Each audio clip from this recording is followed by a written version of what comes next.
അള്ളയും റസൂലുമായി നിങ്ങൾ നൽകിയതായ ആ ഉടമ്പടി ഉണ്ടല്ലോ, അതെന്താണ്?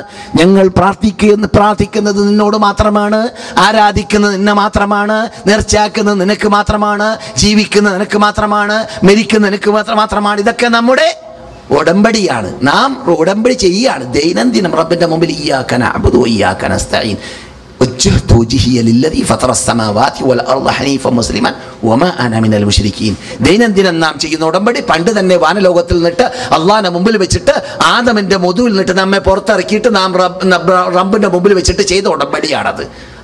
ഈ ഉടമ്പടി നിങ്ങൾ ലംഘിക്കുകയാണെങ്കിൽ ഇല്ലാ സല്ലത അലൈഹിം അദുവ്വൻ മിൻ ഗൈരിഹിം, നിങ്ങളല്ലാത്തവരിൽ നിന്നിട്ട് നിങ്ങളിലേക്ക് ശത്രുക്കൾ പിടികൂടും. നിങ്ങളുടെ നാടുകൾ ഓഹരി വയ്ക്കും, നിങ്ങളുടെ വീടുകൾ ഓഹരി വെക്കും, നിങ്ങളുടെ അന്തസ്സുകൾ ഓഹരി വെക്കും, നിങ്ങളുടെ അഭിമാനങ്ങൾ ഓഹരി വെക്കും.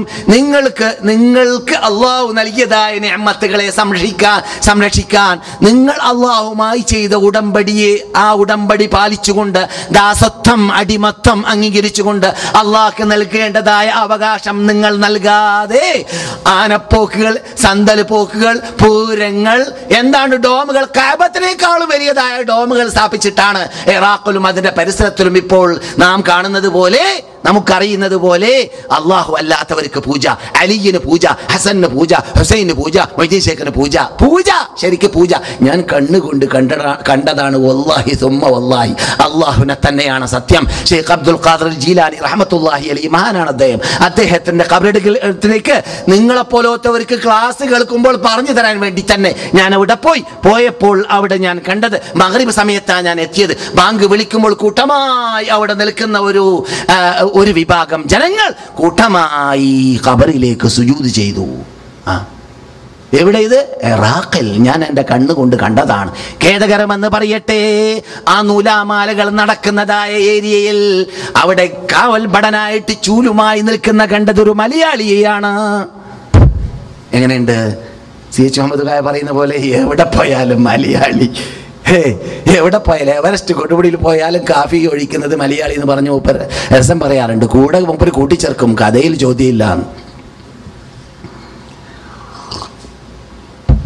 അതെ, അള്ളാഹു എന്ത് പറഞ്ഞു, റസൂൽ എന്ത് പറഞ്ഞു? ഇല്ലാ സല്ലത അലൈഹിം അദുവ്വൻ മിൻ ഗൈരിഹിം, അവരല്ലാത്തവർ. ശ്രദ്ധിക്കൂ, റസൂൽ പറയുന്ന വാക്ക് അടിവരട്ട് മനസ്സിലാക്കൂ. അവരിൽ നിന്നിട്ടുള്ള ശത്രുക്കളെയല്ല പറയുന്നത്, അവരല്ലാത്തവരിൽ നിന്നിട്ട് അവരെ അള്ളാഹു നിങ്ങളുടെ നാടിനെ കീഴടക്കാൻ, ഓഹരി വെച്ചെടുക്കാൻ ശത്രുക്കളെ വിടും. എപ്പോൾ? തൗഹീദ് നിങ്ങൾ വിടുമ്പോൾ, കൈ ഒഴിവാക്കുമ്പോൾ, റബ്ബുമായി നിങ്ങൾ നടത്തിയ ആ എഗ്രിമെന്റ് നിങ്ങൾ വേണ്ട എന്ന് വെക്കുമ്പോൾ, ആ ഷിട്ടാവിന് മാത്രമാണ് നേർച്ച, ആ ഷിട്ടാവിന് മാത്രമാണ് ആരാധന, ഷിട്ടാവിന് മാത്രമാണ് അറബുകൾ, ഷിട്ടാവിന്റെ പ്രീതി മാത്രമാണ് നിങ്ങളുടെ ജീവിത ലക്ഷ്യം എന്ന തത്വത്തിൽ നിന്നിട്ട് നിങ്ങൾ വിട്ടുകളിച്ചാൽ കണ്ടതും കേട്ടതും പൂജ. ഏത്? ഇന്നലെ നാട്ടിൽ നിന്നിട്ട് വന്ന നമ്മുടെ കുടുംബ മെമ്പർമാർ ഖേദത്തോടു കൂടി പറഞ്ഞു, എന്താ നിങ്ങളുടെ നാട്? ഞാൻ ചോദിച്ചത്, എന്താണ് നിങ്ങളുടെ നാട്ടിൽ ഞങ്ങൾക്ക് ഇറങ്ങിയപ്പോൾ കണ്ടത്? തിരിഞ്ഞു നോക്കിയാലും മറിഞ്ഞു നോക്കിയാലും ഏത് ഭാഗത്ത് നോക്കിയാലും ഖബറിന്റെ മീതെ ഒന്നിരിക്കലോ പച്ചപരിപ്പ് അല്ലെങ്കിൽ ചുവന്ന പരിപ്പ്, എന്നിട്ട് അവിടെ പണം കാശേറിയ, ഇതാണ് ഞങ്ങൾ അവിടെ കണ്ടത് എന്ന് പറഞ്ഞുകൊണ്ട് പ്രയാസപ്പെട്ടവരെ ഇന്നലെ ഞാൻ കേട്ടു. അതേ സംഭവം അങ്ങനെയല്ലേ? അല്ലേ?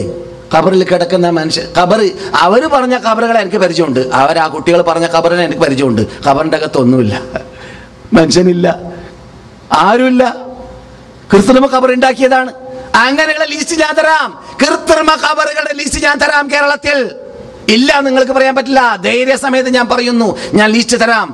കൃത്രിമ ഖബറുകൾ, ഖബറിൻ്റെ അകത്ത് ആരുമില്ല. ഇനി ഉണ്ടെങ്കിൽ തന്നെ അങ്ങനെ തന്നെ തീരുമാനിക്കുകയാണെങ്കിലോ അള്ളാന്റെ കൽപ്പന എന്താണ്? നിങ്ങൾ അവരെ വിളിച്ച് പ്രാർത്ഥിച്ചാൽ നിങ്ങളുടെ പ്രാർത്ഥന അവർ കേൾക്കൂല. ഇനി കേട്ടാൽ തന്നെ അവര് നിങ്ങൾക്ക് മറുപടി നൽകുകയില്ല. അതിന് ഞാൻ അധികാരം കൊടുത്തിട്ടില്ല. ഖിയാമത്ത് നാളായി കഴിഞ്ഞാൽ നിങ്ങൾ ഞാനല്ലാത്ത ആരെയെല്ലാം വിളിച്ച് പ്രാർത്ഥിച്ചുവോ, അത് മൊയ്തീൻ ശേഖാവട്ടെ, റിഫായി ശേഖാവട്ടെ, മമ്പർത്ത തങ്ങളാവട്ടെ, അല്ലെങ്കിൽ ഉള്ളാളം തങ്ങളാവട്ടെ, മാലിക് ദീനാർ തങ്ങളാവട്ടെ, ആരായിരുന്നാലും വിരോധമില്ല. പറഞ്ഞിട്ടില്ല. അവർ സജ്ജനങ്ങളാണെങ്കിൽ, ഖുർആന്റെ ശൈലിയിൽ അങ്ങനെയാണ് മനസ്സിലാകുന്നത്. സജ്ജനങ്ങളാണെങ്കിൽ യക്ഫുറൂന ബിശിർക്കിക്കും, നിങ്ങൾ നിട്ട് അവർ കൂറുമാറും.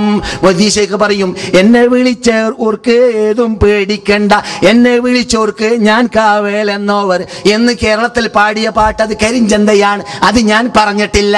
ഞാൻ മദീനത്ത് കിടക്കുന്ന മുഹമ്മദ് നബി പറഞ്ഞ തത്വം മാത്രമേ ഇറാഖിൽ പറഞ്ഞിട്ടുള്ളൂ എന്ന് മൊയ്തീൻ ശൈഖ് പറയും. അപ്പോൾ മൊയ്തീൻ ശൈഖിന്റെ വാല് പിടിച്ച് നടക്കാൻ തീരുമാനിച്ചവർ പെട്ടു. കാരണം അള്ളാഹ് പറയുന്നു, അവരെ നിങ്ങൾ നിട്ട് കൂറുമാറും. നിങ്ങൾ അവരെ റബ്ബിന്റെ കൂടെ ചേർത്തതിൽ നിട്ട് അവർ കൂറുമാറുന്നതാണ്. പിന്നെ റബ്ബിന്റെ ചോദ്യം കേട്ടോളി, എന്താണ്, എത്ര ഗൗരവമുള്ള ചോദ്യമാണ്. സൂക്ഷ്മജ്ഞാനിയായ സർവജ്ഞാനിയായ റബ്ബ് വരാൻ പോകുന്ന വാർത്തകൾ അറിയും പോലെ നിങ്ങൾക്ക് ആര് പറഞ്ഞു തരും? ഞാനാ പറയുന്നത്, സൃഷ്ടികളെ എന്റെ കോർട്ടിൽ വെച്ചിട്ട് നിങ്ങൾ ആരെയെല്ലാം വിളിച്ച് പ്രാർത്ഥിച്ചു, അവർ നിങ്ങൾ നിട്ട് കൂറുമാറും എന്ന വാർത്ത റബ്ബ പറയുന്നത് എന്ന് ഖുർആൻ പറയാ. വേറെ എന്ത് വേണം? ഞാൻ പറഞ്ഞു തരും പോലെ കൈ പറയുന്ന ആളല്ല ഞാൻ. എനിക്കറിയാം സൃഷ്ടികൾ പരലോകത്തിൽ എന്താ കാട്ടിക്കൂട്ടുക എന്നത്. സൂക്ഷ്മജ്ഞാനിയായ ഞാൻ പറയും പോലെ ഈ വാർത്ത നിങ്ങൾക്ക് ആര് പറഞ്ഞു തരും? സുബ്ഹാന, ഇത്രയും പാച്ച അറബിയിൽ അള്ളാഹ് പ്രഖ്യാപിച്ചിട്ട് പോലും എന്താ യക്ഷിന് വിധേയമാക്കി മാറ്റാം, സംശയത്തിന് വിധേയമാക്കി മാറ്റാം. അങ്ങനെയും ആയിക്കൂടെ ഇങ്ങനെയും ആയിക്കൂടെ എന്ന ചിന്താഗതിയിലേക്ക് തള്ളി ഗവേഷണ വിധേയമാക്കി മാറ്റാം. അപകടം. അള്ളാഹ് കാത്തുരക്ഷിക്കട്ടെ.